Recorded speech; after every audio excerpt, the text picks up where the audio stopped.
much, sir. Please, we may all be seated.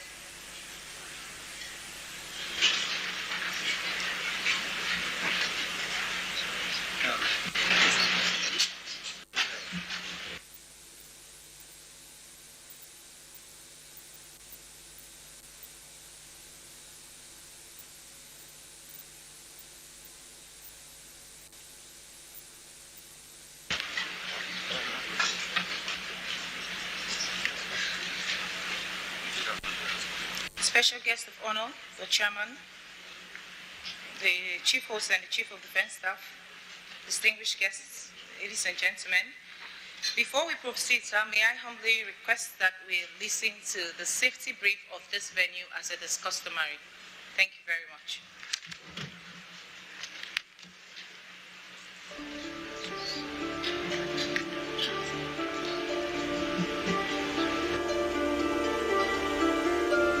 The Chief of Defense Staff, our esteemed guest, Principal Staff Officers at the Defense Headquarters. This is a safety brief on evacuation plan. Ladies and gentlemen, safety is our #1 priority. In the unlikely event of an emergency, please take note of the following important information. We are presently at the conference hall located on the second floor of the Defense Headquarters. In this hall, there are 2 doors leading in and out of the hall, which are clearly marked with the signs A and B respectively with exit signs. The first door, which is the main entrance into the conference hall, is also the main exit door which leads you back to the stair lobby. The second entry and exit into the conference hall is towards the back of the hall at the back of the high table. This also leads out of the conference hall. There is a fire emergency alarm. If the alarm comes on, please do not panic. I repeat, do not panic. The fire emergency alarm is a steady and continuous siren sound.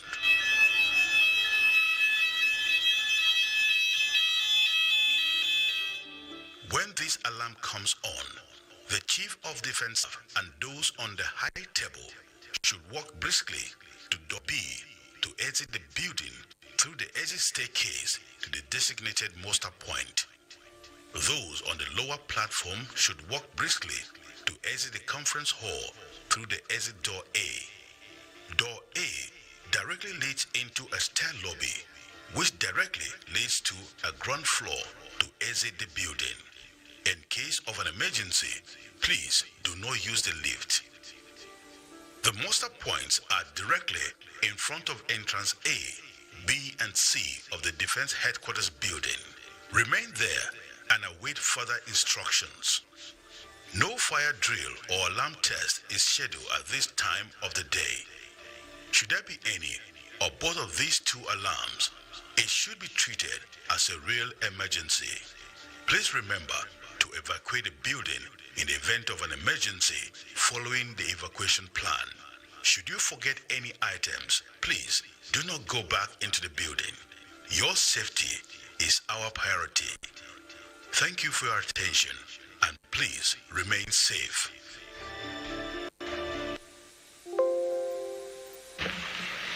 Thank you very much, sir.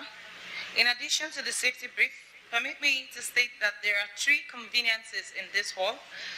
The one directly behind the high table is designated for usage by the special guest of honor, the chairman and other members of the high table, while the one by my left are for usage by other distinguished guests. Please feel free to use it when the need requires. Thank you very much. The special guest of honor, the Honorable Minister of Defense, His Excellency Alhaji Badaru Mohammed Abubakar, MNICON, ably represented by Major General A.T. Jibril, retired. The chairman of this occasion, the Honorable Minister of Information and National Orientation, Alhaji Mohammed Idris, FNIPR. The chief host and the Chief of Defense Staff, General Christopher Gwabin Musa, OFR, representatives of Service Chief and Inspector General of Police, representative of the DGDSS, heads of security, heads of agencies under Federal Ministry of Information and National Orientation, President, Chairman, Council of National Institute of Public Relations, our amiable media executives, principal staff officers, directors, distinguished guests, gentlemen of the press, ladies and gentlemen, good morning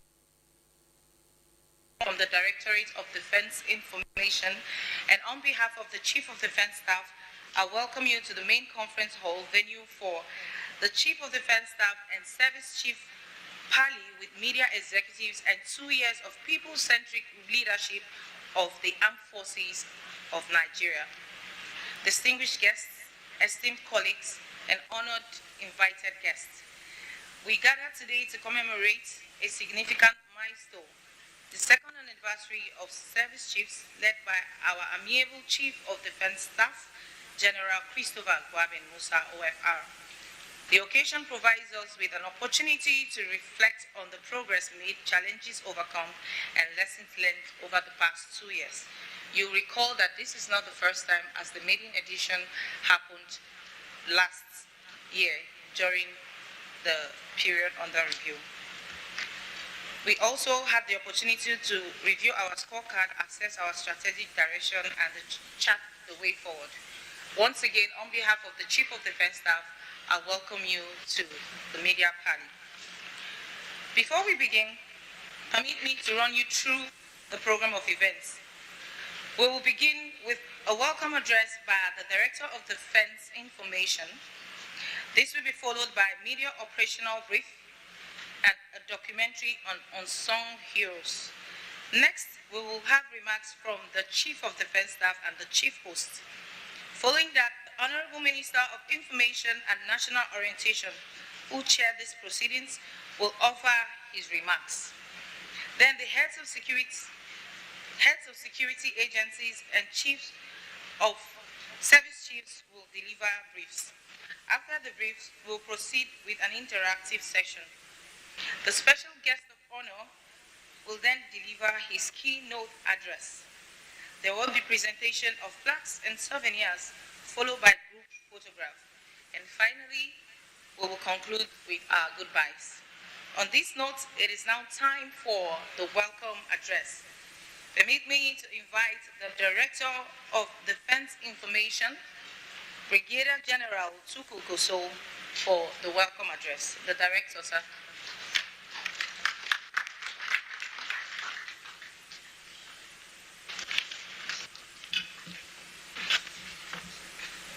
The special guest of honor, the Honorable Minister of Defense, His Excellency Alhaji Muhammad Badr Abubakar, CON, MNI, ably represented by one of our own, Major General A.T. Jibrin, retired, a distinguished member of the National Institute.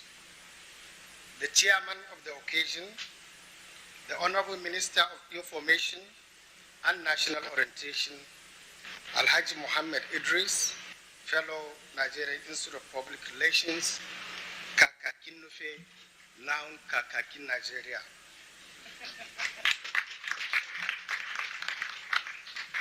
The chief host, my own boss, the Chief of Defense Staff, Armed Forces of Nigeria, General Christopher Gwabi Musa, Officer of the Order of the Federal Republic. The representatives of the service chiefs, the heads of security agencies ably represented here, head of agencies under the Federal Ministry of Information and National Orientation, principal staff officers from Defense and Services Headquarters, the President and Council Chairman, Nigerian Institute of Public Relations, Dr. Ike Neliaku, fellow Nigerian Institute of Public Relations, our media executives, senior officers, invited guests, ladies and gentlemen of the press, distinguished ladies and gentlemen. I am highly delighted and honored to deliver a brief remarks at this landmark event organized to commemorate the 2 remarkable years in office of our amiable and highly respected Chief of Defense Staff, General Christopher Gwabi Musa, and our service chiefs. Today marks not just the passage of time, but a significant milestone in our collective efforts to address and mitigate the complex security challenges confronting our beloved nation. It is without doubt a day of reflection, recognition, and renewed commitment to our national security. This program was conceived in alignment with one of the leadership philosophies of the Chief of Defense Staff, which is leading a people-centric armed forces. It is on this foundation that the Directorate of Defense Information continued to operate with the mission to ensure that the Nigerian public remains accurately and adequately informed about the activities, achievements, and sacrifices of the armed forces of Nigeria. As custodians of defense information, we understand the critical role information plays in shaping public opinion, fostering trust, and enhancing civil-military relations. Our duty, therefore, is to bridge the gap between the armed forces and the general public by sharing credible, timely, and factual information about the operations and commitment of those who bear responsibility of safeguarding our nation's sovereignty. Let me use this opportunity to most sincerely appreciate the presence of our esteemed media executives and stakeholders. Your partnership and your support is well appreciated. We will continue to work together in promoting narratives that reflect both the reality and the hope that define our ongoing journey towards peace and security. Let me also use this opportunity to thank the #1 spokesperson of the Federal Republic of Nigeria, the Honorable Minister of Information and National Orientation, Alhaji Mohammed Idris, for accepting to chair this event and for also laying a new foundation on how spokesperson should engage the general public without being unethical or unprofessional. Thank you, sir, for your leadership and guidance. I also want to specifically thank the Director General of the Nigerian Television Authority for approving a live coverage of this event. Thank you very much, sir. Once again, we celebrate the exemplary leadership of the Chief of Defense Staff, General Christopher Gwabi Musa, along with our service chiefs and head of other security organizations. Sir, your leadership, vision, dedication, and strategic foresight has repositioned the armed forces for greater effectiveness and impact. Finally, sir, I want to thank you all for honoring this invitation with your presence and support. Together, let us continue to build a more secure and better informed Nigeria. Thank you very much, and God bless.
So what is next? Operation brief? Yes, sir. So invite him, I will tell you what to do. Thank you, sir. Thank you very much, sir, for that wonderful welcome address. The next item on the program of events is the Defense Operational Brief by the Directorate of Defense Media Operations. Permit me at this point to invite the Deputy Director of Media Operations, Brigadier General MD Abumwashi, for this brief. The Deputy Director, sir.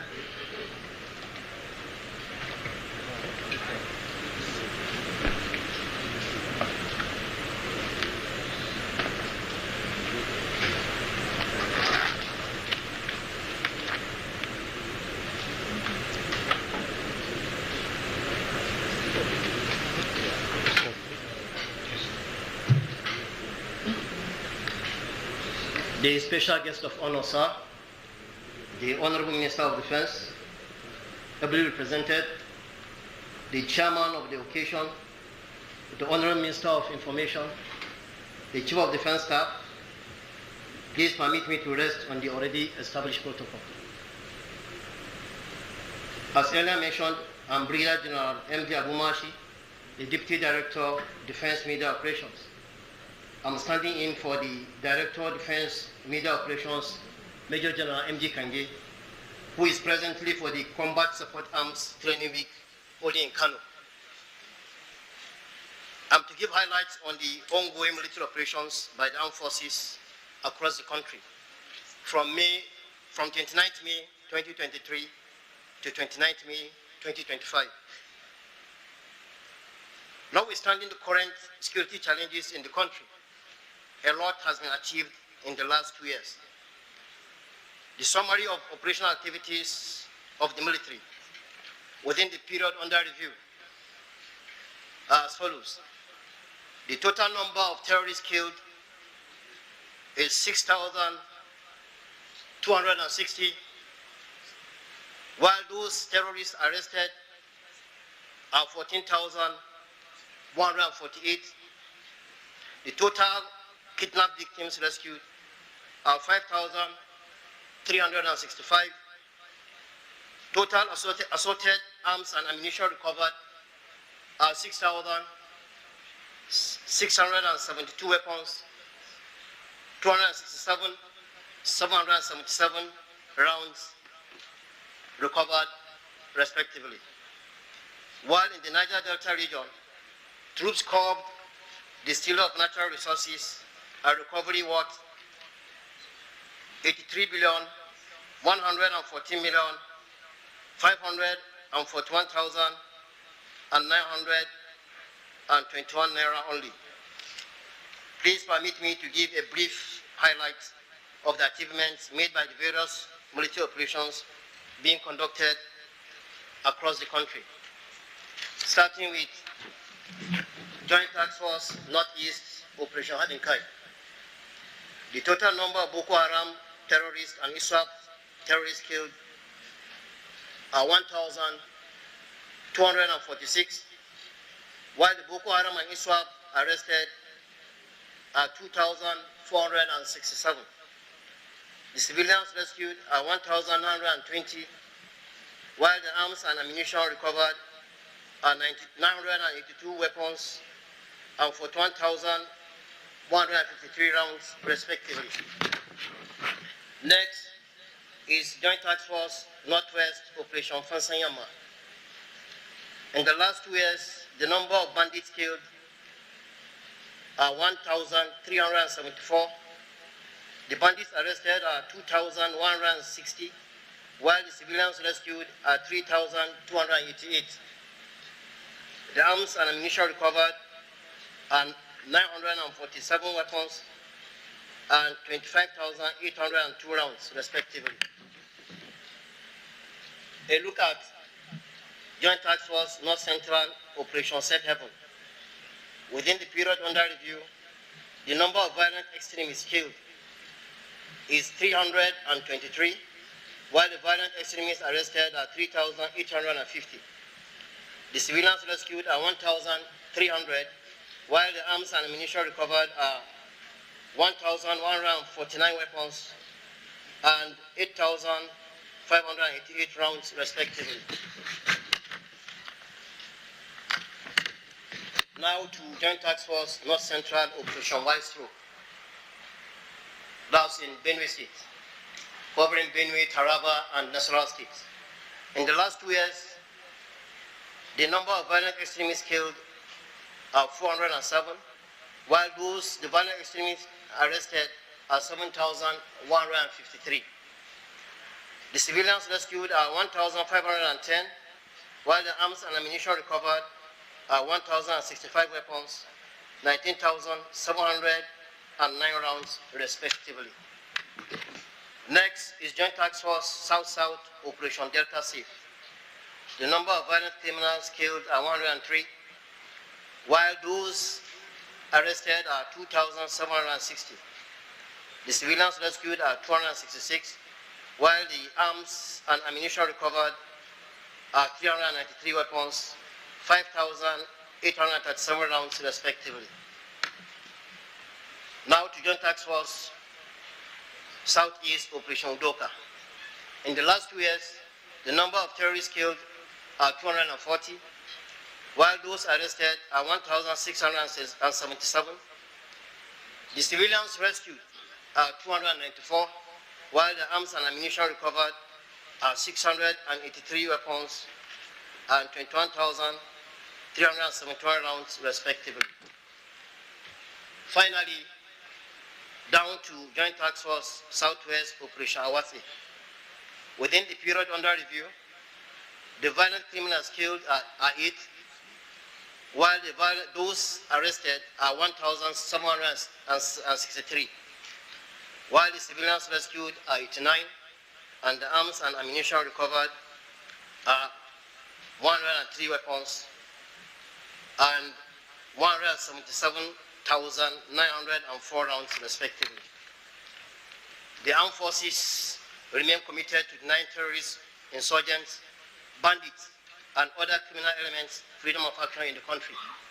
The success of ongoing operations is a testament to the determination and resilience of our troops, who continue to work tirelessly to secure the nation. The Defense Headquarters commends the bravery and professionalism of the troops involved in all operations and assures Nigerians of its continued efforts to ensure the safety and security of our citizens. Thank you and God bless. Sir.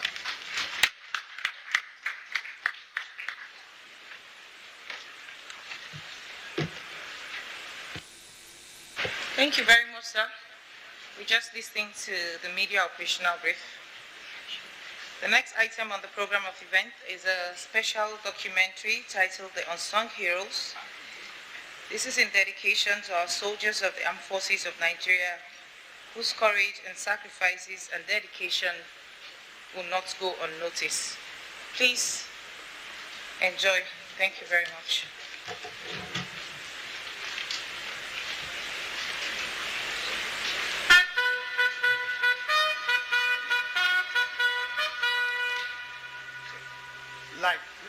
Fellow Nigerians, my name is Brigadier General. Off the light,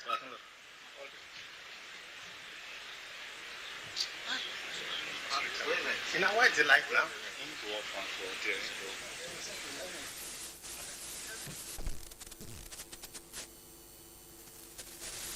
Our gallant officers, men and women of the Armed Forces of Nigeria. Some of them paid the supreme price. I pray to Almighty God to grant them eternal peace. While many others have sustained permanent body injury. I urge you to watch these videos and then let us have your feedback through our email and social media handles as projected on the screen. Thank you very much. Nigeria stand between order and chaos, laying down flesh and blood for the safety of millions.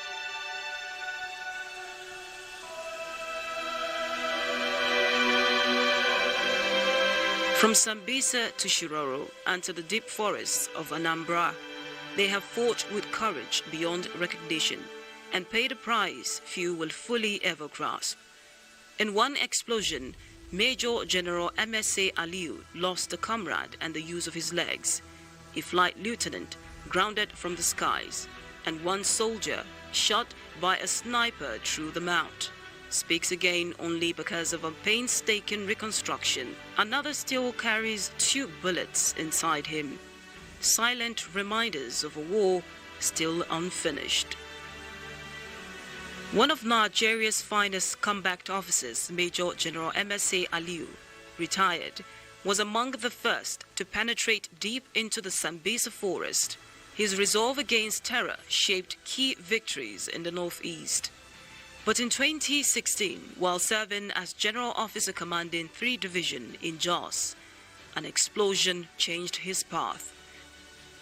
The event claimed the life of his fellow officer and left him with a severe injury. I am Major General MSA Aliyu. MSA stands for Muhammad Sani Abdullah. In 1989, I was commissioned second lieutenant and was posted to the Nigerian Army Amoko. I have held several appointments, both in and out of the country. I'll be proud to tell you that out of my 35 years of service, I spent 18 years fighting war. And mainly General Buhari became president, and a week later I saw my posting to go to Burma as brigade commander. And at that time, Burma was a no-go area. You all know what Boko Haram did. So I was tasked to reclaim Burma and occupy it, which I did. So I was honestly not excited being posted as GOC 3D because I'm happy doing the work I was doing as brigade commander there. My headquarters is in Jos, but I now there was a tactical headquarters in Damaturu. And then I was asked to set up a camp at Buniadi. I set up that camp to make it a special force school. Major General Yusho Abakar, who died during my accident, was the chief of training and operation. So he needed to go and commission their training so that they can move to Dikwa. He called me and asked me, MSA, I'm coming to your AOR, so please come to Maiduguri and pick me. I said, okay, sir. That very morning, I attempted driving to Maiduguri 4 times and changing my mind. Finally, I just popped out of my office and entered the vehicle and said, let's go to Maiduguri. The convoy was consisted of 12 vehicles, mine being the 12th vehicles. The first 5 vehicles had gotten on the main road and I have zoomed out. And then I got onto the main road. So accelerating to meet up with that vehicle, with the convoy, that was when this unfortunate incident happened. I just had a blast in the engine of my car. And the vehicle, according to the driver, my spare driver behind me, he said the vehicle just flew up as high as pole wire and landed down and started somersaulting and caught fire. So he said while it was somersaulting, he saw me and he let off. So, what exactly happened? Moi, gunfire from the enemy sniper. Where did that happen? It was for Western, Nassau.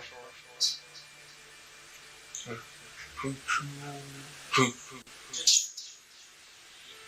after this incident, how have you been faring? Due to struggles, multiple surgeries, of the recovery. 2 bullets remain inside him, lodged near his spine. Medics called it a miracle. Abel Seaman Idris calls it unfinished business. I was listed in Nigerian Navy 2012, 9 July. I was deployed in Lokoja, Okini, local government. So we are on patrols and we had an ambush. So we are 4 in the vehicle, 2 died, 2 of us survived. I sustained 4 gunshots, 1 at my leg 3 at my back. Flying wounded personnel abroad for reconstructive surgeries and advanced care. Not every scar can heal, but every soldier is seen. And those who bore the brunt are not forgotten. They are invested in. I was in coma for 7 days before I recovered. At that time, I can only move my hands. I cannot do anything. I cannot sit. I cannot move. I was in terrible, terrible pain. So time comes until Burate was removed as chief of army staff. He did a lot for me. He sent me to Germany. He sent me to India twice. He sent me to UK, all in search of remedy for this problem. It was in India that they quarreled the putting of metal on my back, and they removed it. And since that time, I started getting the recovery process the way I am. And then, Alhamdulillah, I will say I'm alive. I can do what I want. My children are seeing me, and inshallah, very soon, I will join you people working. I sustained injury while serving in the Northeast. By virtue of my commission, I was commissioned into the Nigerian Army Engineers, and naturally I became a combat engineer and an EOD personnel, that's explosive ordnance disposal personnel. So we deal basically with bombs, IEDs, clearing route of advance for advancing troops and all maneuver units. It was on our normal routine clearance doing an operation they call Operation Ture Takabangu in 2021. So during that routine clearance, we were just returning from clearance of the route of advance of IEDs. Of course, we removed a lot. So while returning, we came in contact with Boko Haram terrorists, and the firefights that ensued in the process. I got injured when RPG was fired at my vehicle, and it charged through the vehicle. The shrapnels and the fragments took out my left arm. Of course, when it happened, I was treated first at the military hospital in Maiduguri, because I was first taken there for like few days before I was referred to the reference hospital in Kaduna, that's 44 Nigerian Army Reference Hospital, and I spent close to 9 months there receiving treatments back and forth. And after a series of surgeries to reconstruct the hand, because the elbow was badly shattered and it affected, up to now it still plays a lot of limitation on the flexion and extension of the left arm. So after all the treatment in 44, there was need for me to go for an advanced treatment, and the military also supported that. The Nigerian Army approved a medevac for me abroad. I was actually flown to Turkey for a reconstructive surgery on the left arm. One fateful evening, went for our evening games, because we have a routine in the army where Tuesdays and Thursdays we do evening games. So went to our brigade headquarters. That period, I think we had inter-battalion competition at such. So I was representing my unit, the Gas Brigade Garrison. I played football that very fateful evening. So there was a tackle on me. I noticed I couldn't get up off the field, and there was a sharp pain coming from my knee. When I managed to get up, I couldn't even get up. I had to look. All of a sudden, my kneecap broke. So I had a broken kneecap that evening. That was it. And I was rushed to a medical center where they did theirs. And after then, I was referred to the National Hospital where I had double surgeries. Ever since then, it's been a kneecap replacement, but I have an implant in my knee till date. I was enlisted to Nigerian Air Force on the 29th of August 2005. If I could remember, where I sustained my injury was when we moved from Kangaroo to Malam Fatori. So we have a very serious attack from the Boko Haram. I have an injury on my hand here. The bullet was here. Another one was here, but I don't know where the bullet entered my chest because I was on hand guard when I was facing at a close range. So when I sustained my injury, so at that process, The helicopter now come to now rescue us, took us back to Maiduguri to receive some first aid and whatsoever. I said Nigerian Navy have done a lot. They've tried, because this is the second prosthetic I'm using. Yeah, they gave me the first one in Germany 2017, and this one was given to me November 28, 2023, because the first one stopped working. So I want to say thank you to my superior officers, Chief of Naval Staff, Chief of Defense Staff, the DMX. So I really appreciate for not only neglecting me, like still giving me a little support. I really appreciate. I'm an infantry, so I serve in 4 demonstration battalion, deploy us to Kaduna crisis. That is a Kavancham, when they are having issue, those bandits or terrorists, they are attacking villagers on the fateful Friday. So we now had a call. My platoon commander now drove into our location, said they have started killing people, so we should go for rescue. As a gunner, I mount my gun on top of the armored personnel carrier. So we are on our way going. The vehicle leading is healers, while me now we are the backup, like with the armored personnel carrier. So on getting to one junction at Zonkua, before reaching where we are assigned to go, so the ammo cannon somersaulted and fling me out, land on my legs. That's how I now got amputated. We are going to deliver some village that the bandits overpower them in their community, so we went there to go and rescue them. In southern Kaduna, Operation Restore Peace. On the way, they led ambush on us. Then they fired RPG on our vehicle. Then our vehicle then catch fire. I don't know that the RPG met me. Before I know it, I don't know that my leg is gone. I joined the service 1st March 2002. Sometime November 2002, we went for one inter-command competition at Benin. So it was there, then I was playing taekwondo. So somebody then hit me on this leg. But what happened is that since that time, that was when I started feeling the pains from this leg. But I was still managing the leg like that to play all my games, because I love games very much. So I was still using it to play my basketball, standing volleyball, and all the rest. But it was not actually well managed. So it was after 10 years of the incident that the leg was finally amputated. After the trauma came a second mission, healing. Defense Headquarters launched Recovery Through Sports, an initiative to rechannel pain into power.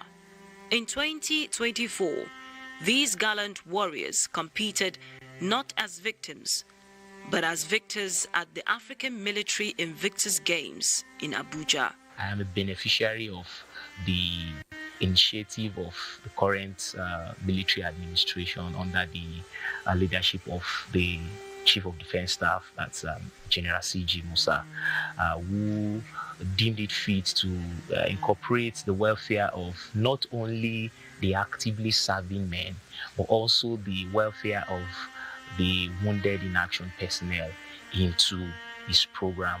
And that explains why a lot of us are beneficiaries of this Invictus Games Foundation, where we gain recovery from our injuries through sports. Before, I don't know what the sitting volleyball is all about, but now I can play sitting volleyball, can do rowing, can sitting wheelchair basketball, wheelchair rowing, and so many games you told about. Even table tennis, I can play table tennis now, so without even shaking. Before I thought that it's over. Thank God for Invictus Games that come to Nigeria. They took me to Germany to go and play. That is when my recovery started. That is when I started developing, living normal life like before. Sometimes before, I don't even used to come outside because I'm ashamed. And I feel pity. I pity myself which I don't even want to come outside to some people to see me. But the Invictus Games improve me, make me recover quick. I thought that it is all over, that I will not be able to do what I used to do before. But as time goes on, I now found out that actually that there is so many abilities in disability. And then now I can tell you for sure, this amputation did not stop me from achieving whatever that I wish to achieve in life. I played a basketball, a wheelchair basketball, sitting volleyball, wheelchair rugby game, and as well as swimming. And then it was an Invictus game that I learned how to swim, because I've never been a swimmer and I've never entered pool in my life. It was with this one leg I learned how to swim. And then I competed with it. All of a sudden, I find myself not doing those things. It saddens me. Each time I think about it or watch other people do it, I feel that I'm supposed to be there. But ever since then, it has not been easy. It was never easy at all. I had this anger, bitterness in me. I didn't really want to go out most at times. So, but when I was introduced to the games, the sport recovery program, I felt quite all right. The very first game they introduced us was the sitting volleyball. And God knows that I have fallen in love with that game till date. Service does not end with a wound, in silence or speech, on legs or wheels, in pain or peace. They still stand for you, for Nigeria, for duty. Well, I just wanted to know that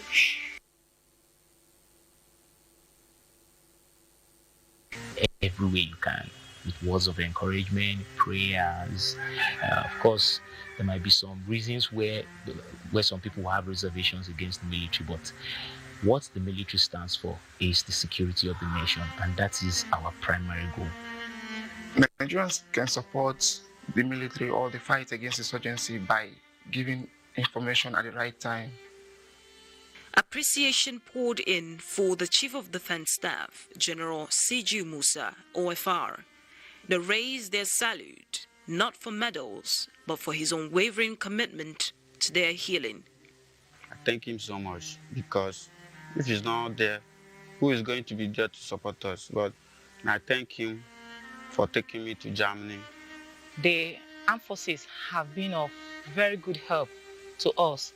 And I sincerely wish to thank our CDS for what he has been doing for the wounded soldiers in Nigeria.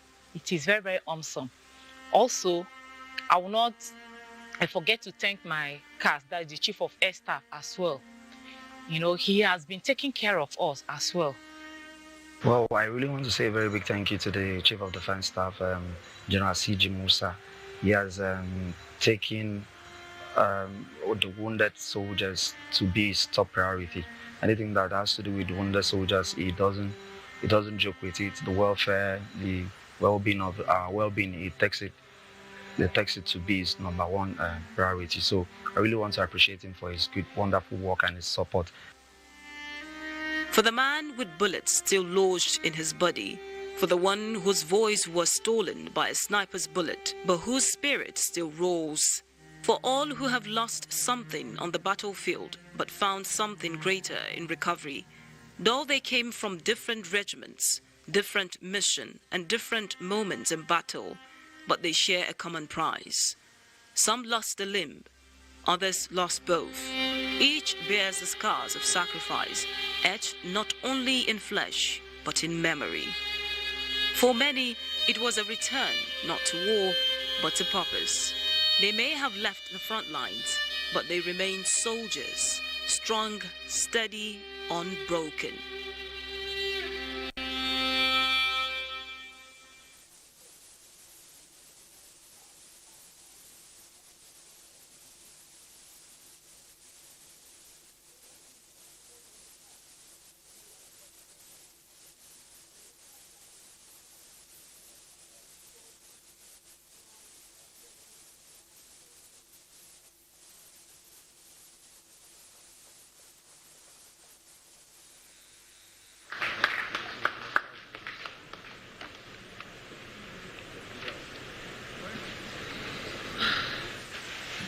Thank you very much. Please let's appreciate our dear soldiers of the Armed Forces of the Federal Republic of Nigeria once more. Before I proceed, permit me to say that honor is given to who honor is due. It's with sincerity the Chief of Defense Staff has done so much for us in the Armed Forces of Nigeria, and we cannot thank him enough. In fact, he sends this bettered and conceived the Invictus Centers, where soldiers can feel alive, loved, and cared for, and also well appreciated. The Invictus Center is at Giri, and very soon it will be completed. At least soldiers doesn't have to be dumped after they have sacrificed. It was because of his empathy, his sense of duty, that this idea was bettered and conceived. On this note, please let's give the Chief of Defense Staff a resounding round of applause for his wonderful work. Thank you very much, sir. We are grateful. Moving on quickly to the next item on the program of events, which is the remarks by the Chief Host and the Chief of Defense Staff. May I humbly and most respectfully invite the Chief Host and the Chief of Defense Staff, General Christopher Gwabin Musa, OFR, to grace us with his remarks. The Chief of Defense Staff, sir. Thank you very much. The special guest of honor, the Honorable Minister of Defense, ably represented by Major General A.T. Jibrin, retired but not tired.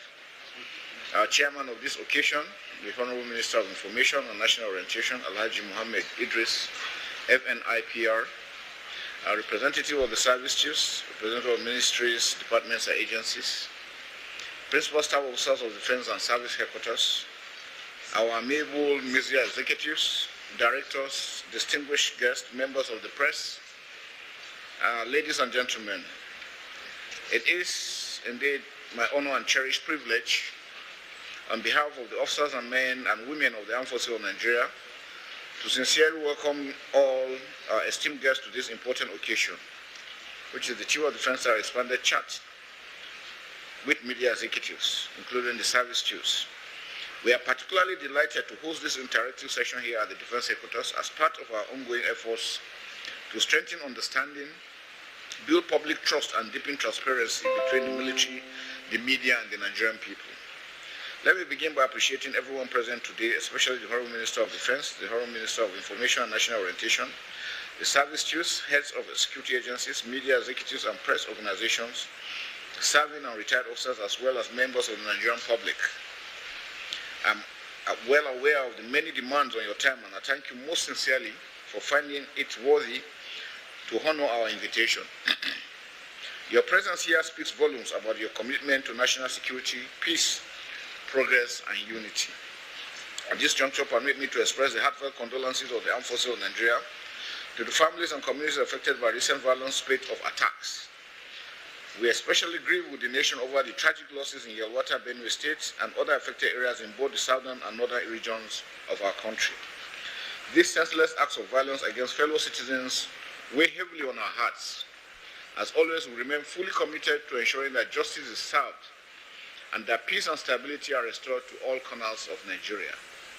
Distinguished guests, it is worth recalling that exactly 2 years ago today, the current service chiefs and I were entrusted with the leadership of our respective services, the Nigerian Army, the Nigerian Navy, and the Nigerian Air Force, as well as the Defense Headquarters. On that day, we were charged by the President and Commander-in-Chief of the Armed Forces of the Federal Republic of Nigeria, His Excellency President Bola Ahmed Tinubu, GCFR, to steer the Armed Forces of Nigeria through one of the most challenging periods in our national history. Since then, we have been working as a unified team to respond to ever-evolving security threats facing our country. However, it is with deep sadness that I remind us of the unfortunate demise of our dear brother and colleague, the former Chief of Army Staff, Lieutenant General Taoreed Lagbaja, who passed away in November 2024. May his soul continue to rest in peace. Following his passing, Lieutenant General Olufemi Oluede was appointed as the next Chief of Army Staff. I must commend him for hitting the ground running, bringing renewed vigor, professionalism, and continuity to the strategic direction of the Nigerian Army. The Nigerian Navy is the Chief of Naval Staff, the Chief of Air Staff, the Chief of Defense Intelligence, and all other chiefs have continued to work tirelessly to ensure that we restore peace and tranquility within our lovely country, Nigeria. A seamless transition has been vital in maintaining the momentum and cohesion we have built over the past 2 years. Ladies and gentlemen, the security landscape of our dear country remains dynamic and complex. We are contending with an array of the adaptive and unconventional threats from non-state actors, including terrorism, insurgency, banditry, secessionist violence, and other forms of organized crime. These multifaceted threats underscore the urgent need for a comprehensive, multidimensional, and multidisciplinary approach. In response, the armed forces have fully embraced the whole of society approach, a framework that emphasizes synergy among the military, government institutions, and the people as a unified trinity in the fight against insecurity. The primary objective of today's engagement is to foster direct interaction with media executives from across the country. This platform allows us to present a clear and factual scorecard of our operations and activities over the past 2 years. More importantly, it provides an opportunity for an open dialogue where the media and members of the public can ask pressing questions and the service chiefs and health and security agencies can respond with sincerity and responsibility. We believe that truth and trust are the cornerstone of national resilience. We remain open in our activities, and we assure you that we are committed to protecting the lives and properties of Nigerians. In today's battles, particularly against terrorism and insurgency, we are not only engaged in physical combat, but also fighting a war for the hearts and minds of the people. In this non-kinetic theater, the media is a powerful force. The battle for perception, which entails controlling the narrative and countering misinformation and disinformation, is essential to strategic success. How the media reports on our operations have a significant impact on public perception and morale, both locally and internationally. This is why we seek a professional, objective, and nation-oriented partnership with the media. Let me reaffirm that the Armed Forces of Nigeria remains unwavering in its mission to protect the sovereignty and territorial integrity of our country. While kinetic operations are ongoing across all theaters, we have also come to fully appreciate the importance of non-kinetic strategies, which now constitute over 70% of the efforts required in modern asymmetric warfare. In this context, the media is not just a supporting actor, but a central player. Nigerians are deeply interested in understanding their security situation and future prospects. Hence, the narratives we shape as media professionals will significantly influence public sentiment, national unity, and peace building. As I conclude, let me once again appreciate all of you for honoring our invitation and urge you to continue working collaboratively with the Armed Forces of Nigeria and other security and law enforcement agencies to restore total peace and stability to our dear country. In this regard, I sincerely appreciate the Honorable Minister of Defense, Alhaji Abubakar Badru, CON, the Minister of State Defense, the Minister of Information, for their consistency and invaluable support to the armed forces. They have been there for us all through, and we continue to appreciate you, sir. Finally, I profoundly and unequivocally appreciate the continuous, unwavering, and unprecedented support of the President and Commander-in-Chief of the Armed Forces of the Federal Republic of Nigeria, His Excellency, President Bola Ahmed Tinubu, GCFR. He has been steadfast in ensuring that his renewed hope agenda brings tangible security and development to all Nigerians. Yesterday, I'm sure we saw how the President also visited Benue State for on-the-spot assessment. It shows his commitment in ensuring that every Nigerian enjoys the peace in his country. Let me encourage us all not to despair, even in the face of temporal setbacks. Like we always said, defeat is temporal, victory is forever. Be assured that the Armed Forces of Nigeria, in synergy with all security agencies and Nigerians, are determined to overcome these challenges and make insecurity a thing of the past. I thank you once again for coming as we continue to work together to build a peaceful, secure, and prosperous Nigeria where every citizen can thrive and enjoy the dividends of democracy.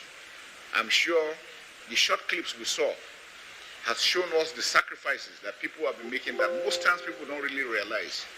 These are fathers, these are mothers, these are sisters, these are wives, spouses of those that are committing themselves daily to ensure that Nigeria is peaceful and secure. So it is important that we learn to encourage them for what they are doing. We must speak positively. We must love one another. We must love our country, and we must pray for our country. Thank you very much, and God bless you all.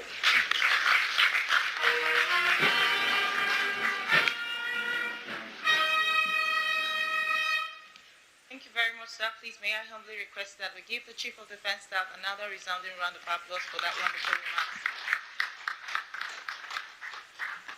In addition to the video of the unsung heroes, there are other pictures that we'll just quickly go through so that it can sink in properly. Thank you very much.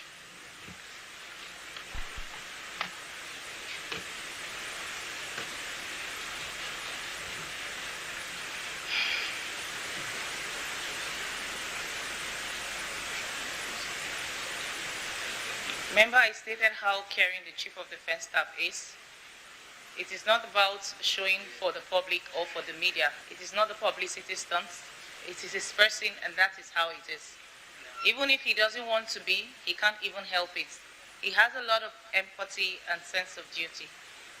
On that note, please, let's once again give him another resounding round of applause. Thank you very much, sir. Please don't get tired of hearing thank you. We really appreciate you. With the remarks of the Chief of Defense Staff now over, it is now time for briefs by the Service Chief, who are also the host, as the Chief of Defense Staff is the Chief host, they are the host, and we are all in this together. That's the Service Chief are all in this together with the Chief of Defense Staff.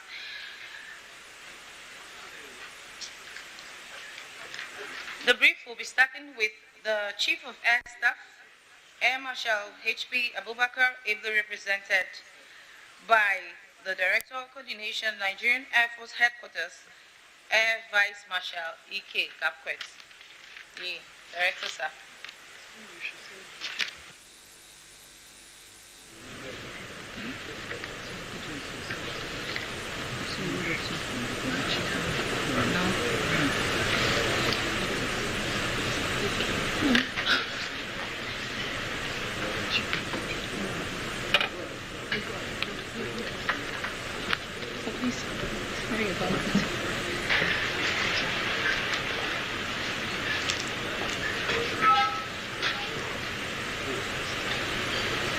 The chairman of this occasion, the Honorable Minister of Information and National Orientation, the Minister of Defense, ably represented by one of our own, General Jibrin, the Chief Host, the CDS, Service Chiefs, distinguished heads of agencies under the Ministry of Information, ladies and gentlemen.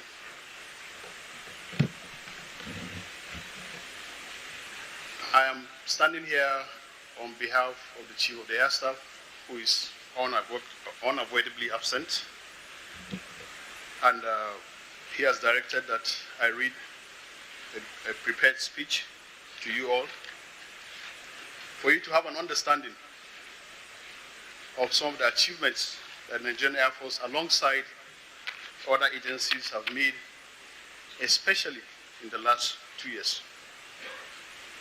So when I say I, honestly, I'm not referring to myself, but the Chief of Air Staff. And the speech goes like this. I'm glad to be here today to brief you on our efforts to transform the Nigerian Air Force into an agile and resilient force, which is fully on course. Ultimately, my goal is to bequeath to the nation a well-equipped service that can operate effectively, singularly as a service, and jointly with other services to deliver air power in any operational environment. In the last 2 years, the Nigerian Air Force has reached new heights in operational capabilities. 15 brand new aircraft were received by the Nigerian Air Force, including 6 T-129 attack helicopters from Turkey, 2 Augusta Westland 109 Trekker helicopters from Italy, 3 Beechcraft King Air aircrafts, and 4 Diamond aircrafts. An additional 49 platforms are expected before the end of 2026. They include 3 CASA 295 aircraft, 10 Augusta Westline 109 Tracker aircraft, 12 AH-1 Zulu helicopters, and 24 M346 fighter aircraft. These aircraft will be in the country before the end of next year. These new acquisitions reinforce readiness to reposition the Nigerian Air Force to effectively meet the air power demands of Nigeria. The delivered platforms have greatly enhanced Nigerian Air Force operational effectiveness, enabling the service to fly over 4,500 hours in 2,304 sorties for 1,974 counterterrorism operations within the last 1 year. Similarly, the Nigerian Air Force flew over 4,670 hours in 2,713 sorties for 2,610 anti-banditry missions, as well as 1,450 hours in 453 sorties for 366 counter-crude oil theft missions between last year and the year before.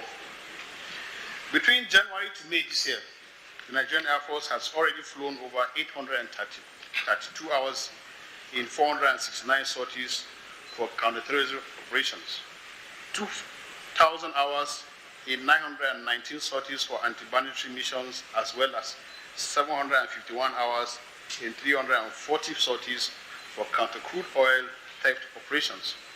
All these missions contributed decisively to the attainment of operational objectives and enhancing our national security. It is gladdening to note that through the meticulous efforts of our aircraft and armament engineers and technicians, we conducted the first ever in-country 4,800 hours inspection on the Dornier 228 aircraft. Additionally, we successfully reactivated a Dornier 228 aircraft that had been grounded for over 23 years. Some other aircraft reactivated include two Augusta Westline 109EM, one Mi-35P, and one Mi-171 helicopters, as well as one ATR-42 aircraft. Platforms currently undergoing reactivation include one Super Puma helicopter, one Citation 680 aircraft, one ATR-42 aircraft, one Bell 412 helicopter, and two Augusta Westland 109EM helicopter.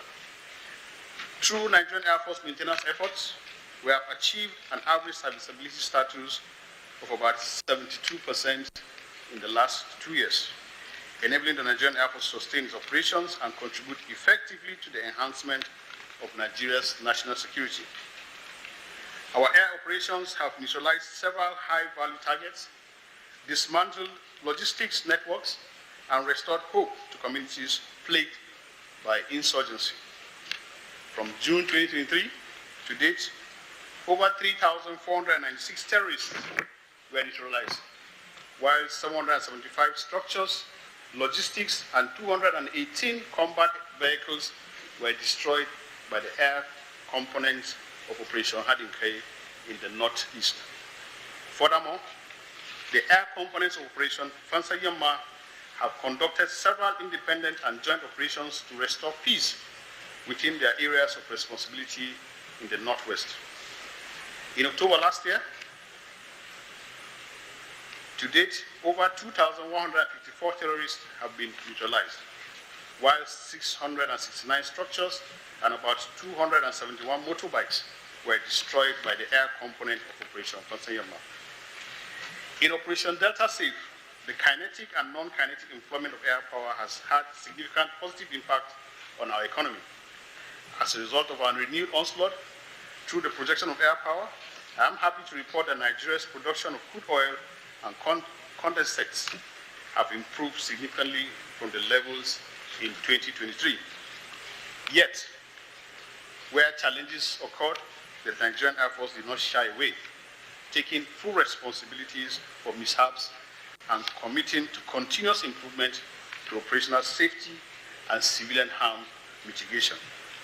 Just last month, the Nigerian Air Force launched a civilian harm mitigation and response action plan which will guide the effective employment of air power to prevent collateral damage and unintended harm to innocent civilians.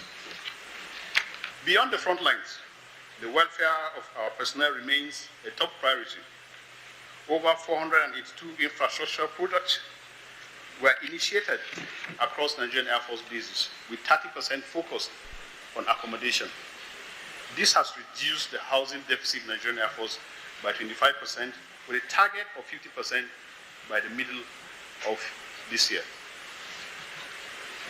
In the past 24 months, training and capacity development have been intensified.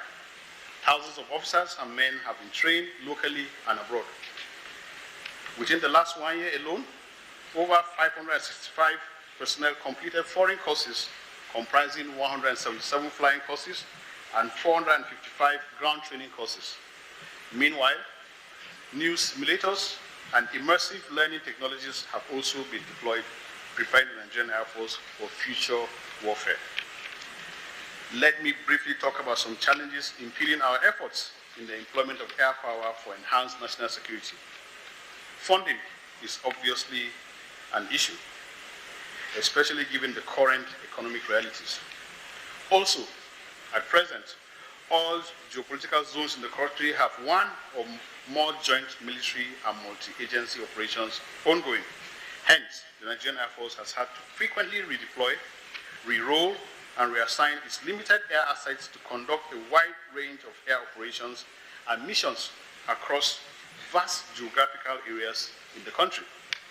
This has overstrained and limited the ability of the service to concentrate force in time and space, which is a cardinal principle of war that is key to success in warfare. Lastly, international politics has become a crucial challenge. Western sanctions against some countries, where a significant percentage of Nigerian Air Force aerospace equipment come from, have hindered the service's procurement of aircraft spares, maintenance activities, and training, thereby negatively impacting on our projection of air power. Additionally, some countries and international organizations link arms sales to human rights conditions. Accordingly, the sale of arms and attendant spares have been delayed based on perceived or actual human rights abuses. This has delayed the availability of these needed munitions and aircraft, with negative consequences on our capacity to deliver air power for national security. Ladies and gentlemen, in summary, from asserting control over our skies to advancing human capital, the Nigerian Air Force has, over the past 2 years, continued to soar higher, stronger, and more resilient than ever. Thank you, and God bless.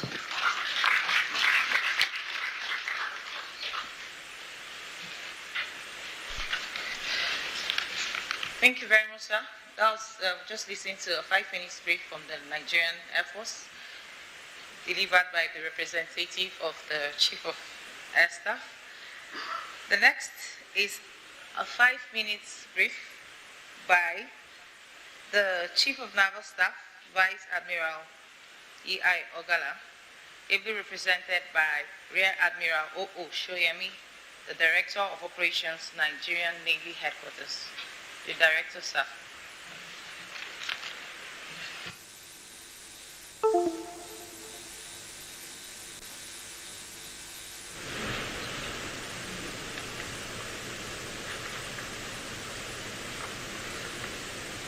The special guest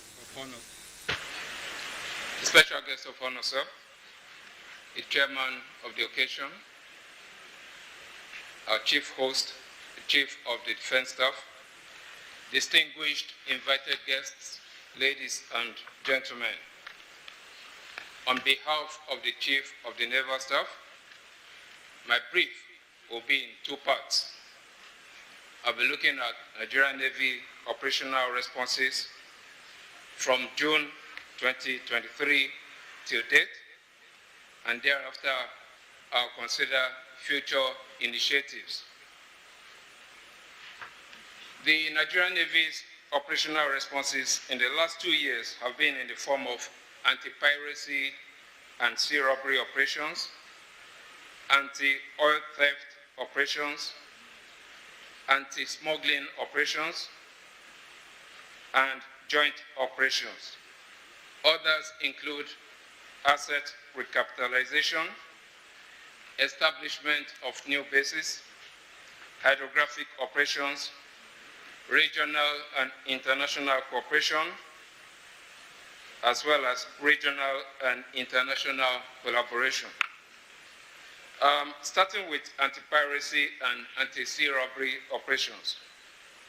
The Nigerian Navy has maintained credible presence at sea, resulting in significant reduction in sea robbery incidents, while ensuring that no piracy incident occurred in Nigerian waters since 3rd March 2022, after the exit of the country from the list of piracy-prone countries.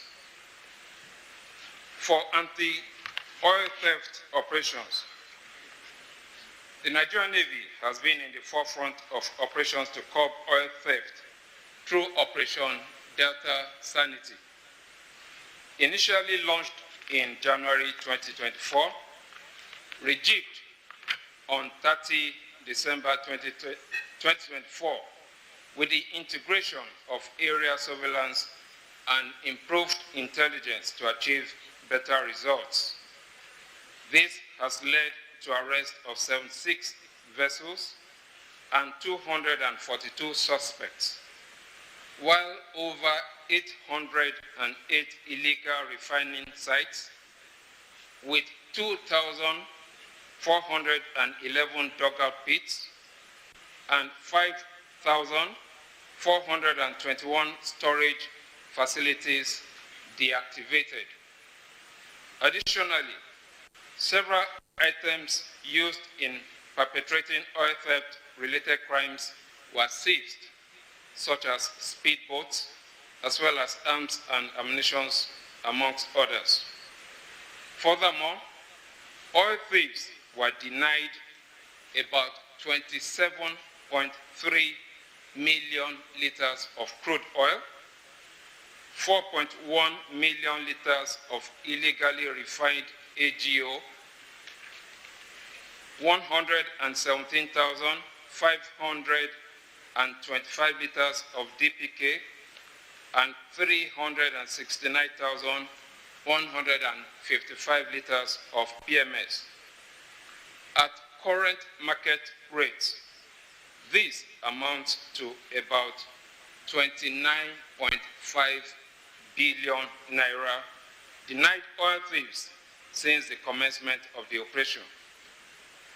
The effectiveness of our operations has been measured by data and statistics, such as high percentages of terminal factors recorded along the Trans-Niger, Trans-Escravos, and Trans-Forcados pipelines by as much as 98 to 100% since the third quarter of 2024. Also, recent data from the NUPRC indicate that crude oil theft has reduced to about 5,000 barrels per day. More so, sequel to presidential directives, the Nigerian Navy on 13 January 2025 commenced fiscalization duties in the nation's 5 crude oil export terminals, namely Bonny, Bras, Escravos, Forcados, and Kwai Ibo terminal, while efforts are ongoing to extend same to the other terminals. The objective is to verify and authenticate quantities of crude oil loaded by nominated tankers, thereby drastically reducing the incidence of oil theft at the terminals. Anti-smuggling operations. The Nigerian Navy anti-smuggling operations has recorded significant achievements.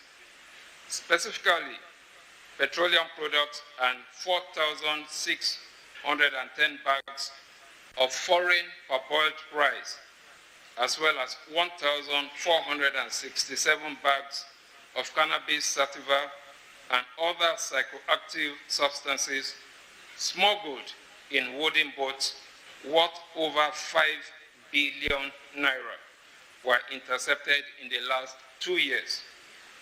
I must state that curbing smuggling within the nation's maritime domain remains crucial to the Nigerian Navy's drive for national security. For joint operations, the Nigerian Navy currently has over 1,800 personnel, including special boat service and special forces detachments deployed in 9 ongoing defense headquarters-led internal security, as well as counterinsurgency and counterterrorism operations in the 6 geopolitical zones of the country. Also, maritime components of these operations were supported with necessary logistics and contributed significantly to the operational successes recorded in the last 2 years. Of particular note was the contribution of Nigerian Navy components in Operation Flood Sanity in the wake of the devastating floods in Maiduguri and Operation Lake Sanity in Darak, Cameroon in 2024. In addition, the Nigerian Navy operationalized Naval Outpost Shagunu in April 2025 to check the influx of bandits and arms smuggling along the River Niger axis of Niger and Kebbi states.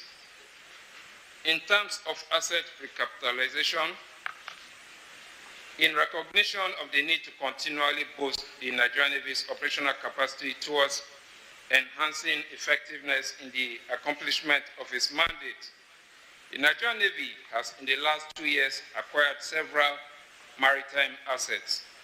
This includes several patrol boats, as well as the 3 ships, Nigerian Navy ship Ikogosi, Nigerian Navy ship Faro, Nigerian Navy ship Sherry, as well as 3 Agusta 139 Trekker helicopters recently commissioned on 31st May by the Honorable Minister of State for Defense during the Nigerian Navy's 69th anniversary celebration. It is gratifying to state that the Nigerian Navy has also reached an advanced stage in the construction of seaward defense boats 4 and 5 at the Naval Dockyard Limited, which are expected to be completed soon.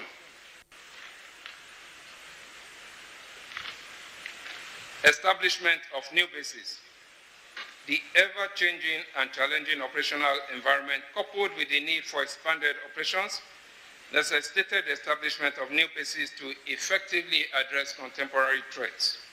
It is in this regard that the Nigerian Navy recently established the Nigerian Navy ship Madueke in May 2024 to effectively support efforts in dealing with security challenges in the southeast axis of Nigeria. Also, the Nigerian Navy Marines was established to bridge existing gaps, as well as provide a robust, rapid response to bolster Nigerian Navy's internal security conflict operations. Likewise, a Special Operations Command was established in April 2025 to administer the Nigerian Navy Marines, the Nigerian Navy Special Boat Service, the Special Forces personnel, as well as Naval Explosive Ordnance specialists to enable more appropriate coordination and prosecution of land-centric operations. In hydrographic operations, the Nigerian Navy state-of-art hydrographic ships carried out systematic survey of Nigerian waters, which culminated in the production of updated navigational charts and publications. Also, since December 2024, the Nigerian Navy's Hydrographic Department has been engaged in the hydrographic survey of the Bakassi deep sea port, amongst other surveys in strategic locations within Nigeria's maritime environment. The survey operation is being conducted by Nigerian Navy ship Ochuzo in support of the Cross River State government plan to construct a 20 meters deep seaport at Bakassi to boost shipping activities in the eastern flank of the country. Now to regional and international cooperation. The Nigerian Navy is involved in regional and other maritime security collaborative engagements under the auspices of the 2013 Yaoundé Code of Conduct, which prioritizes cooperation and information sharing between navies of the ECOWAS and ECAS. We also collaborate with the other international organizations to address transnational crimes in the Gulf of Guinea. It is in this regard that several warships visited Nigeria for joint patrols and exercises. Now to future initiatives.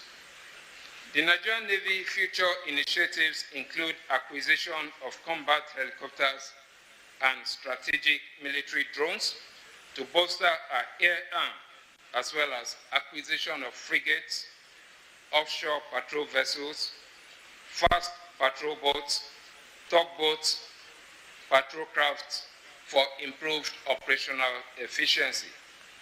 Notably, the Nigerian Navy is set to take delivery of two 76-meter high-endurance offshore patrol vessels from the Dacian shipyard in Turkey, which would augment long-range patrols within the region and beyond.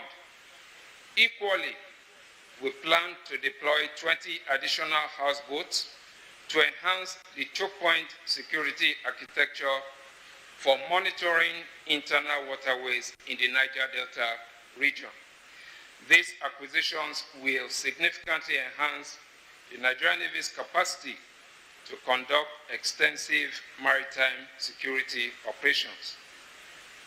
In conclusion, the operational activities of the Nigerian Navy have been intensified in the past 2 years, leading to the denial of criminal elements of the use of over 34.5 billion worth of crude oil, petroleum products, and smuggled rice, amongst other items.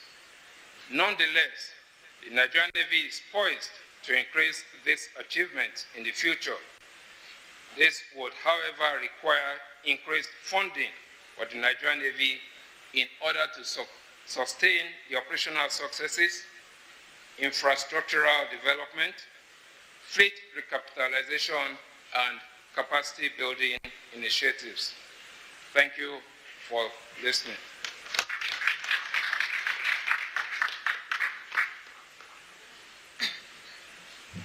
Thank you very much, sir. That was the brief from the Nigerian Navy by the representative of the Chief of Naval Staff. The final brief from the Service Chief is the Chief of Army Staff, Lieutenant General O.O. Oluyede, ably represented by the Deputy Chief of Operations, Nigerian Army Headquarters, Major General P.B. Kona. The Deputy Chief, sir.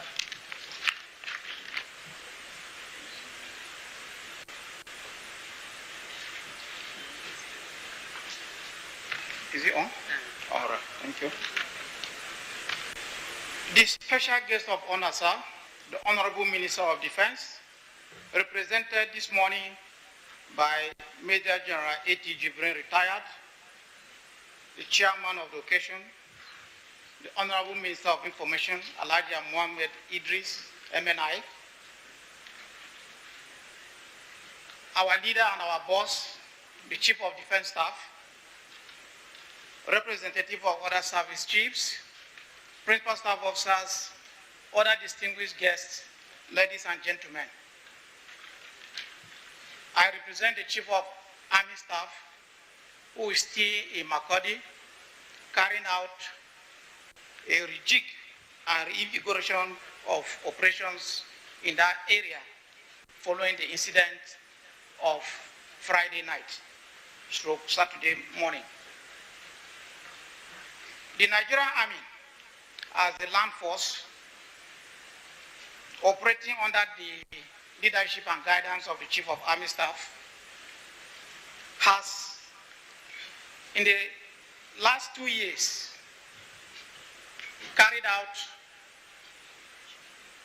much operational activities in fulfillment of its constitutional responsibilities. And during this period, many quantities of battle enablers like mine-resistant, ambush-protected vehicles, gun trucks, AQ series, artillery pieces have been acquired. Many special intervention battalions have been created, trained, equipped, and introduced in the various trouble spots to make the difference we have today. In particular, beginning with the Northwest Zone, in the last 2 years, the Nigerian Army as the land force, operating with other services and agencies, has degraded the Lakrawa terror group to the extent that they cease to pose a serious threat to major towns and villages in that zone. They only exist at the moment on the fringes in far-flung villages where they try to assimilate into the communities and no longer stand alone as an identity to pose such threats. We hope to eventually eliminate them altogether. Nigerian Army operations during this period has also succeeded in restoring normalcy in most parts of Sokoto, Zamfara, and Kebbi states, leading to the return of many communities or villagers to their communities. In particular, we have eliminated key bandit leaders like Bashiru Yelo, Halidu Subudu, Ashiru Kachala, Buba Kachala Nafaransi, Aminu Kanawa, and many others. They can no longer pose a threat to the communities in that zone.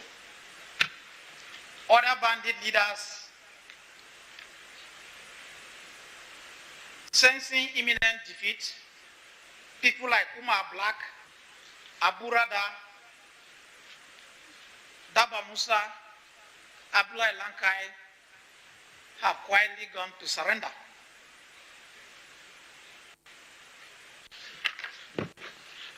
Bandits like Arero, while not yet in our net, have more or less gone underground and are operating in hiding. Under the continuous leadership of the Chief of Defense Staff, we will eventually get them all.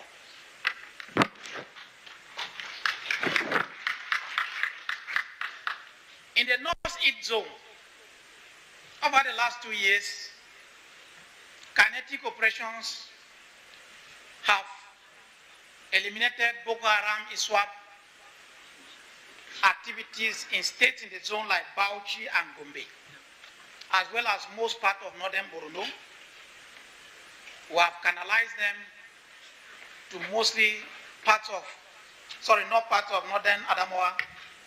We have canalized them to mostly parts of northern Borno and a few parts of Yobe State.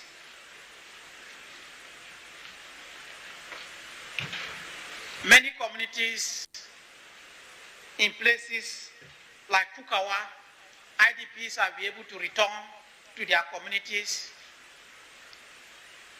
A few months ago, we had a few setbacks in some places, but a quick rejig of our operations and review of our strategies have stabilized the situation in those areas as well, and has led to some most recent achievements, including the elimination of key terrorists like Abu Fatima, who hitherto had a 100 million naira bounty on his head by the Borno State government.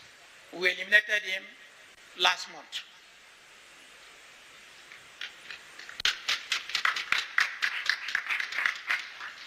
Following the rejig and stabilization of the last few weeks, we have also dealt serious defeat on the terrorists in Malamfoturi 3 weeks ago, where scores of them, including their key leaders and IED experts, were eliminated. Of course, as mentioned earlier by the military information officer, the kinetic operations have also driven thousands of terrorists and their families to surrender during the period of the last 2 years. In the North Central, despite the incident of last Friday/Saturday night, kinetic operations have largely driven to ground and restore high level of normalcy to places like Nasarawa State in the North Central, Niger State, Plateau State to a great extent, in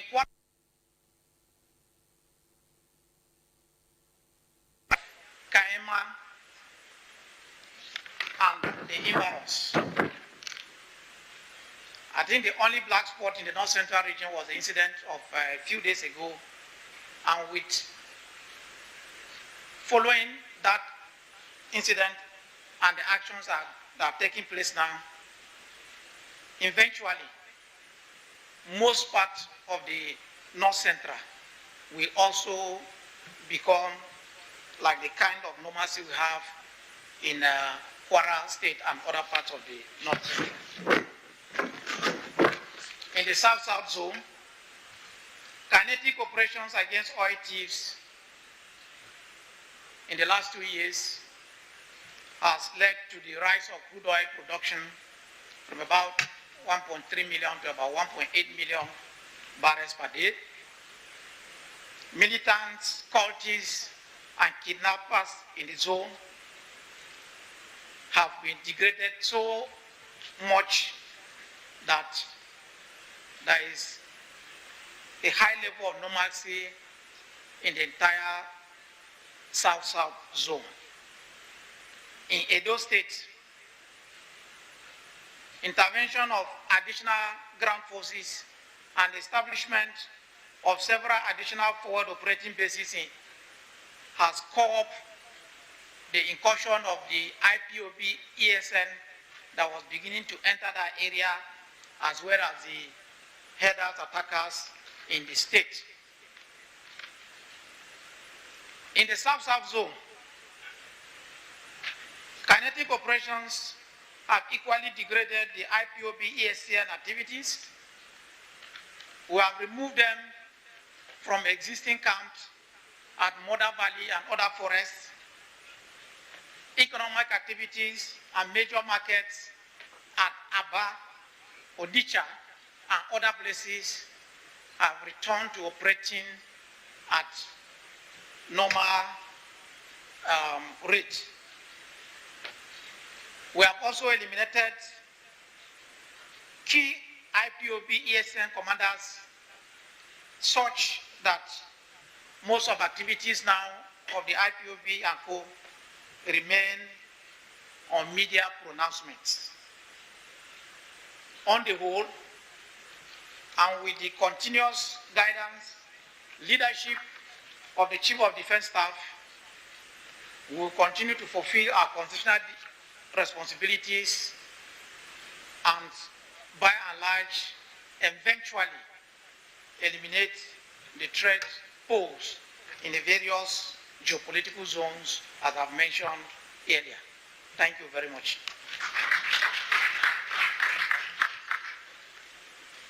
Thank you very much, sir. We just listened to the brief from the Nigerian Army.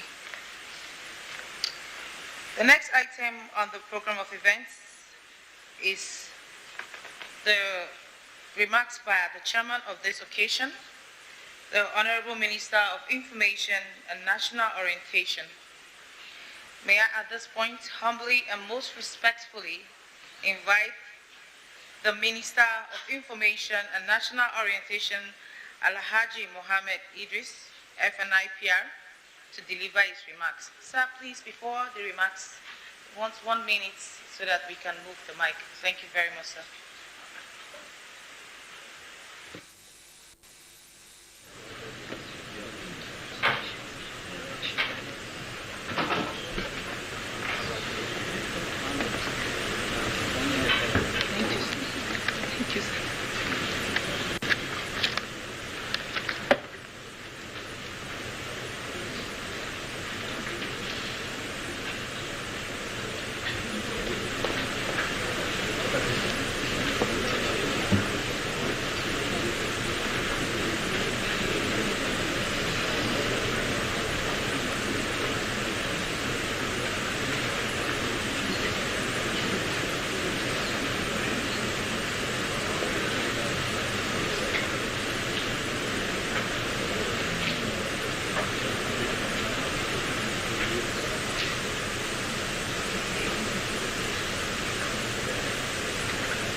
Thank you very much, sir. You may now grace us with your remarks. Thank you very much. The Honorable Minister of Defense, His Excellency Alhaji Mohammed Badaru Abubakar CON MNI, who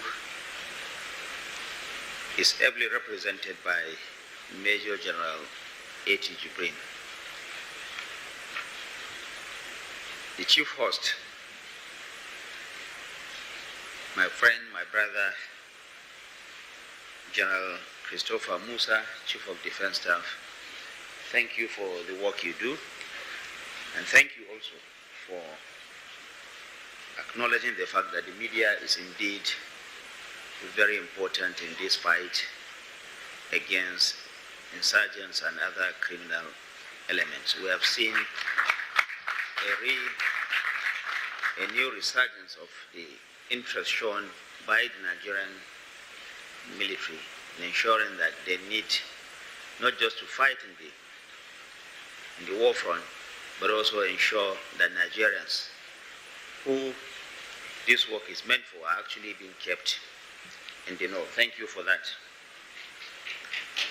The service chiefs here represented, the Inspector General of Police, heads of other security agencies here present, heads of agencies under the Federal Ministry of Information and National Orientation. I can see the Director General of the Federal Radio Corporation of Nigeria, the Director General of Voice of Nigeria, and the Managing Director, News Agency of Nigeria. Principal staff officers from Defense and Service Headquarters, the President and Chairman of Council of the Nigerian Institute of Public Relations. He sent me a message a while ago that he has to be on his way to Akwa Ibom for another national engagement. Media executives, and here I would say my own media executive, because I noticed that when the military officials take the microphone, they identify with their own General A.T. Jibrin. So let me also say my own media executives, and I'm seeing really the presence of very esteemed, very senior media executives here and columnists. Indeed, these are the people who are every day on television, on radio, and on the pages of newspapers, not just reporting what Nigerian armed forces are doing for our nation, but also ensuring that the necessary buy-in that is required by Nigerians is also achieved. Thank you for the work you do, my colleagues. Senior officers, other invited guests, gentlemen of the press, ladies and gentlemen, before my address, let me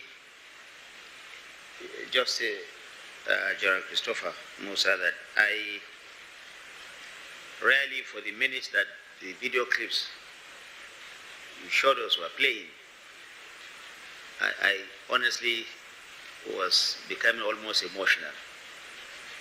And like you said in your closing remarks, these are people's brothers, wives, mothers. I was asking the general if the officer, the female officer who had her leg amputated, was actually married.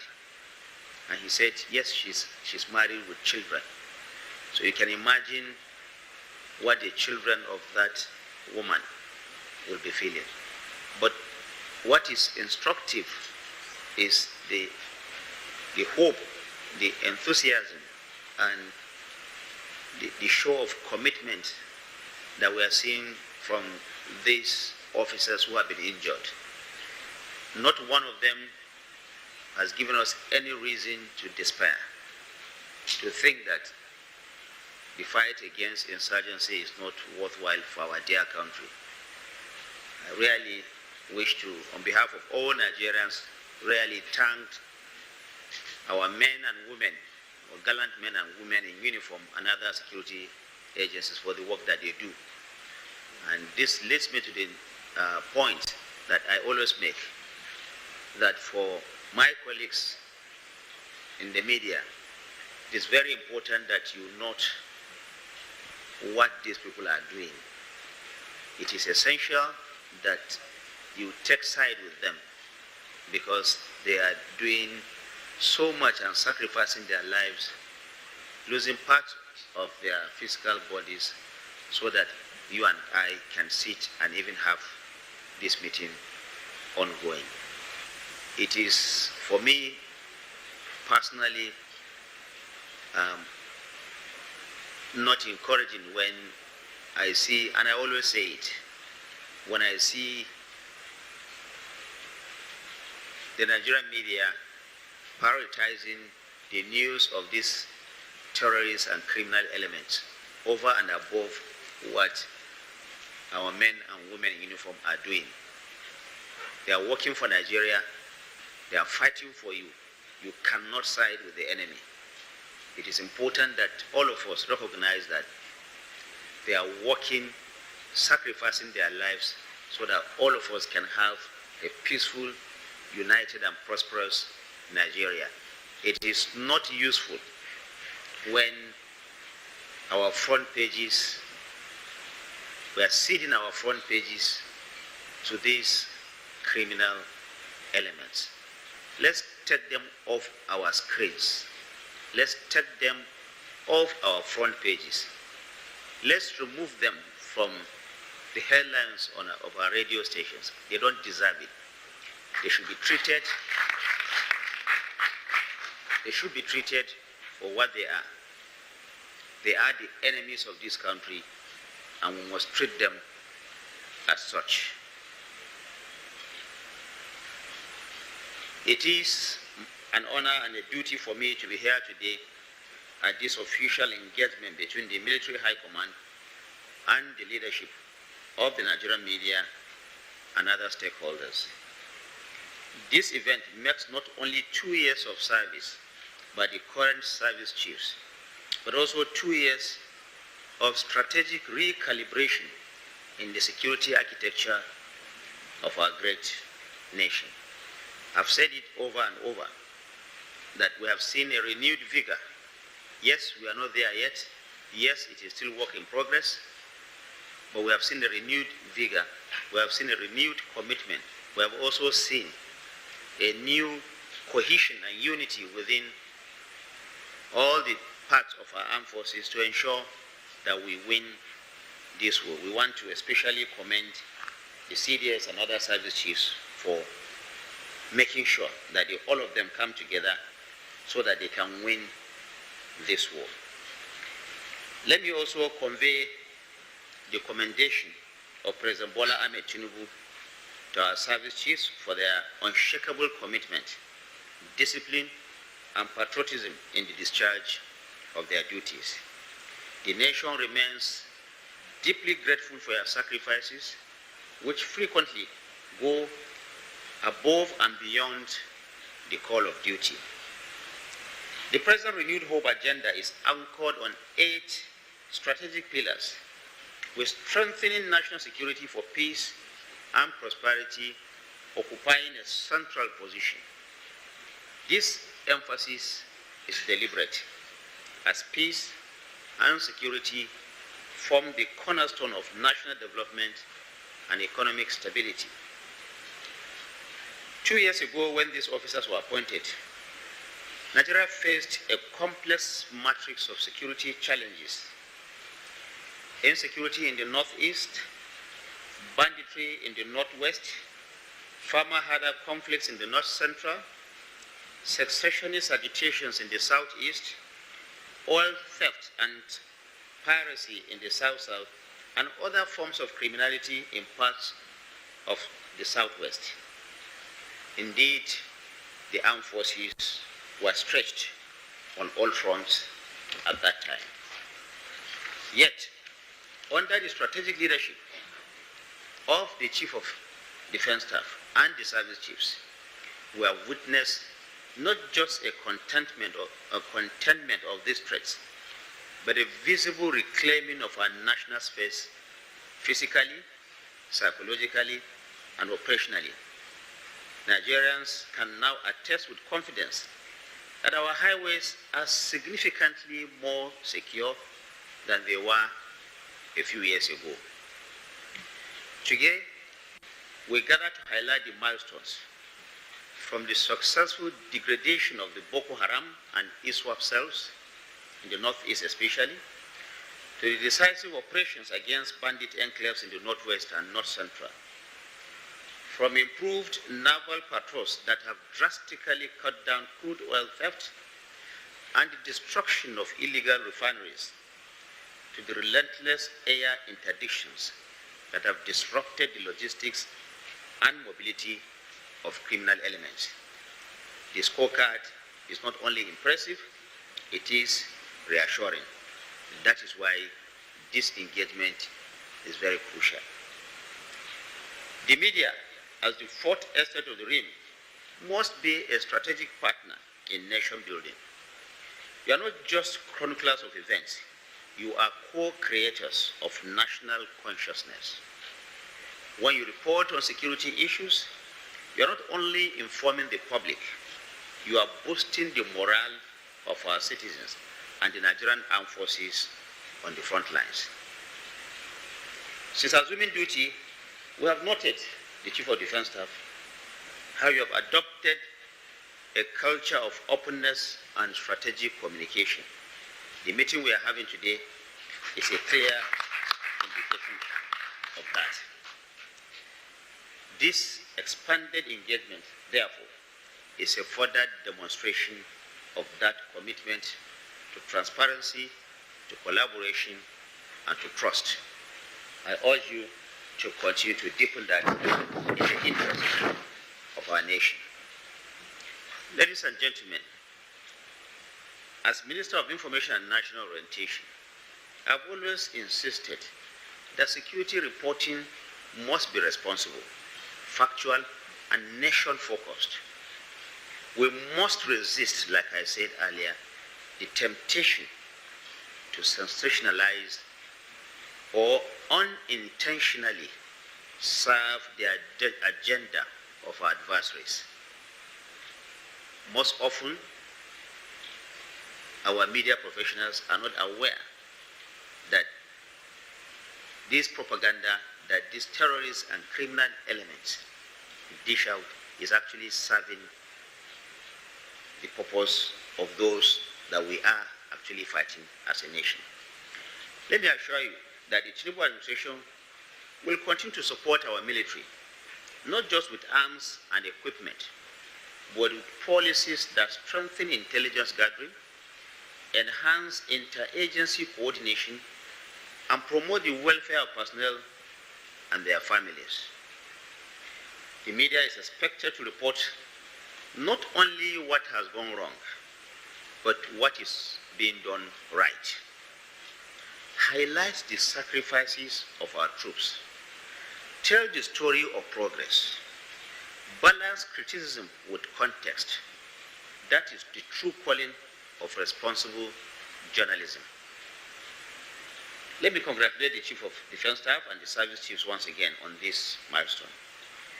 You have restored hope, saved lives, defended our sovereignty, and above all, reminded all of us what it means to serve our dear country. As we present your scorecard today, I urge all stakeholders, particularly my friends in the media, to take note of the progress made and amplify it. It's not always a bad story. Let's amplify the progress that we have made. Doing so will serve as a vital moral booster for our gallant officers and men in uniform, who work tirelessly day and night to secure our nation and to create an environment where all Nigerians can live, work, and thrive. Thank you for your kind attention, and God bless our armed forces. God bless the Federal Republic of Nigeria.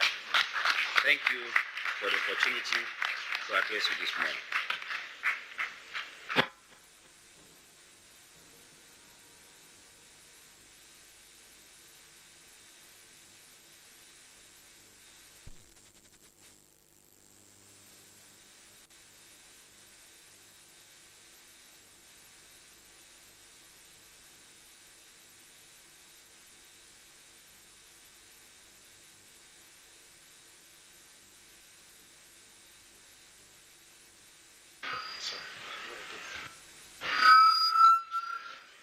Thank you very much, sir. Please let's give the Honorable Minister another resounding round of applause for that well thought out remarks. Thank you very much, sir. We're very grateful. There's a bit of changes, small change in the program of events. We'll proceed with the presentation of souvenir as the minister had a very important engagement. He just managed to be here because of how important the event is. So we'll proceed with the presentation of souvenir, thereafter group photograph. The minister will take his leave and then we'll come back for the main business of the day. On that note, may I humbly and most respectfully invite the Chief Host and the Chief of Defense Staff, General Christopher Wabin Musa, for the presentation of souvenir to the Honorable Minister. So invite the minister. Also, may I humbly invite the Honorable Minister of Information and National Orientation, Alhaji Mohammed Idris, FNI PR, to receive the presentation. Thank you very much, sir.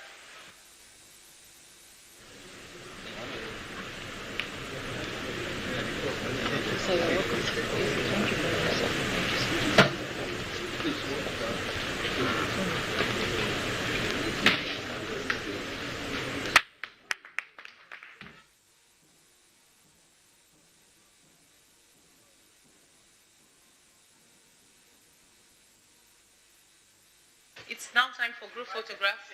Yes. The Honorable Minister of Information and National Orientation, and the Chief of Defense Staff. Then thereafter, the special guest of honor will join the picture, and then after that, other members of the high table. So it's in 3 categories. Okay, thank you very much, sir. The next is the special guest of honor. Yes, sir, the special guest of honor. Then after the special guest of honor, then members of the high table.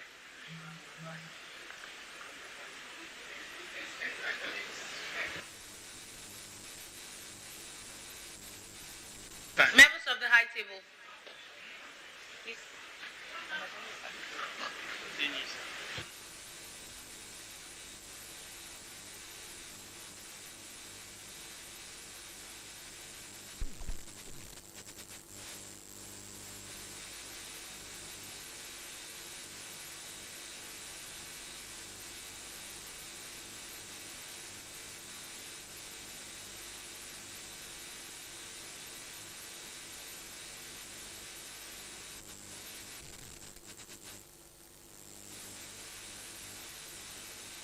Are you okay?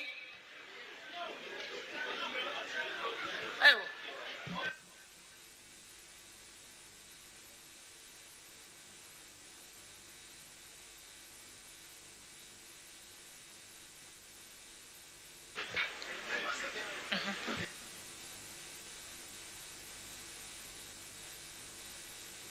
Okay.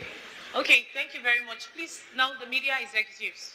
Please, the group photograph. Media executive.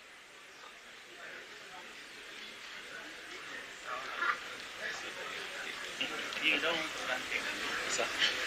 What's that? The video. You don't want to run things. Ah, no, sir. Fine, sir. So we can reduce this gap. Yeah, yeah. So it seems it was.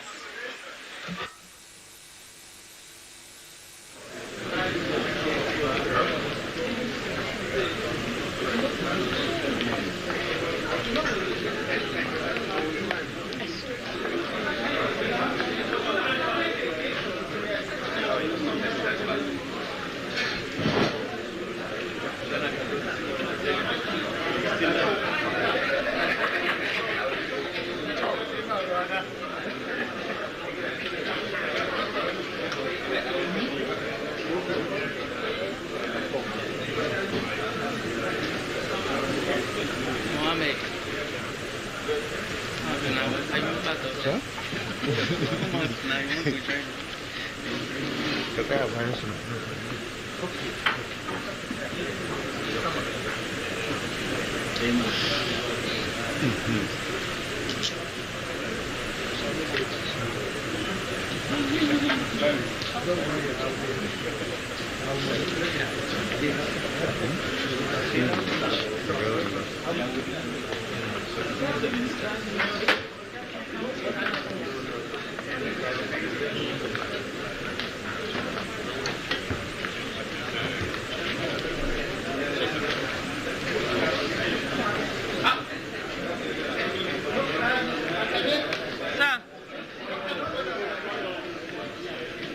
Announce that everybody should remain settled as the minister takes his leave because they have interactive session. Because before I know it, people will move up now. That is the special guest. CDS will just see him. The special guest today. Who is special guest? Where is he now? No, why is he He's going not to? Just the, all this because the minister is taking. Okay, sir. No. They can be right there.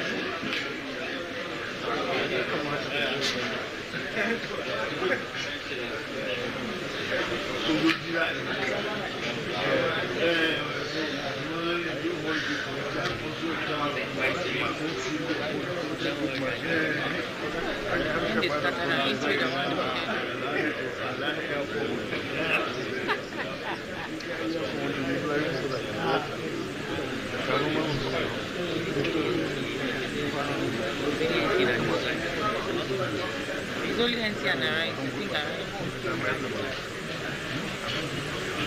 Then there are other online media that are live. Because I've seen one that is traveling like almost 20-something people live. People will listen.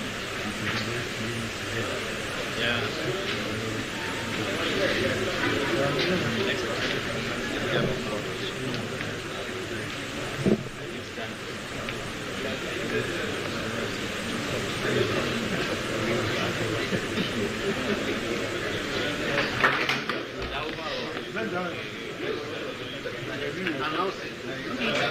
Okay.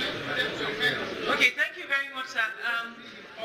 Distinguished guests, ladies and gentlemen, I am directed to inform you to please settle down so that we can move into the business of the day.